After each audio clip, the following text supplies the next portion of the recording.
அவன் உயிரோட இருந்தாலும் செத்ததுக்கு சமம். எவனும் மதிக்க மாட்டான். எவன் வாயிலே நம்ம விழக்கூடாதா சுரேஷ்? மாமா இருக்கல்ல, மாமா இருக்கல்ல, நான் பாத்துக்கிறேன். நீ எதுவும் பேசாத, அமைதியாரு.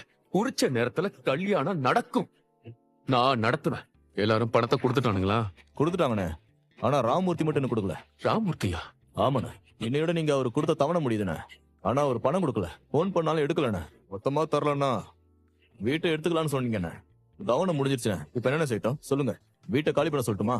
டேய், நான் என்ன டென்ஷன்ல இருக்கேன், நீ என்ன வந்து பேசிட்டு இருக்க? இது ஒரு விதத்துல சரிதான்டா. எல்லாரையும் போட்டு அடிக்க வேற செய்யறாரு. அவரு ரேவதி அடிச்சது தப்புதான். ஆனா இவ்வளவு எதிர்த்து பேசியிருக்க கூடாதுல்ல. நான் நாயத்தை தானே சொன்னேன். இன்னைக்கு நடந்ததுக்கெல்லாம் காரணம் அவர் தானே. இப்படி எல்லாம் நடக்கும்னு மாப்பிள்ளை எதுவும் யோசிக்கவே இல்லையா ரேவதி? சரி, நடந்துருச்சு. அதுக்கப்புறமாவது நிதானமா இருக்க கூடாது அவரு? எதுக்கு அவசரமா கல்யாணத்துக்கு ஏற்பாடு பண்ணணும்? அவமானம் இல்லையா? அவமானத்துக்கு பயந்துகிட்டு சுரேஷோட வாழ்க்கையை கெடுத்துக்க சொல்றீங்களாப்பா? அவசரமா யாரையோ பார்த்து எப்படிப்பா கல்யாணம் பண்ண முடியும்? கூடாதுன்னு மட்டும்தான் எல்லாரும் நினைக்கிறீங்க.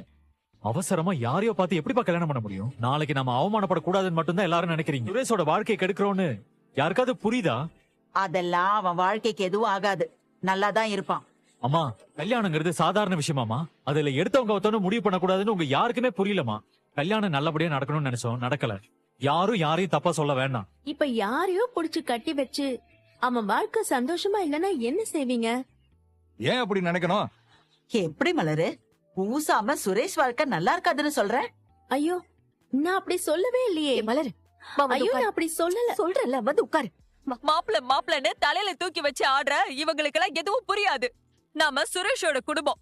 அவன் கல்யாணம் நின்னு போய் என்ன அவமானம் வந்தாலும் நாம பாத்துக்கலாம். அதுக்காக அவன் வாழ்க்கைய கெடுக்க வேணாம்ப்பா. இங்க பாரு, அவனே வேற பொண்ண பாக்குறதுக்கு ஒத்துக்கிட்டு மாப்பிள்ளை முன்னாடி கிளம்பி போயிட்டான். இப்ப உங்களுக்கு எல்லாம் என்ன பிரச்சனை? என்னவா இருந்தாலும் மாப்பிள்ளையும் சுரேஷும் முடிவு பண்ணட்டும். கல்யாணம் நின்னு போனா என்னாச்சுன்னு கேட்டு 100 போன் வரும்.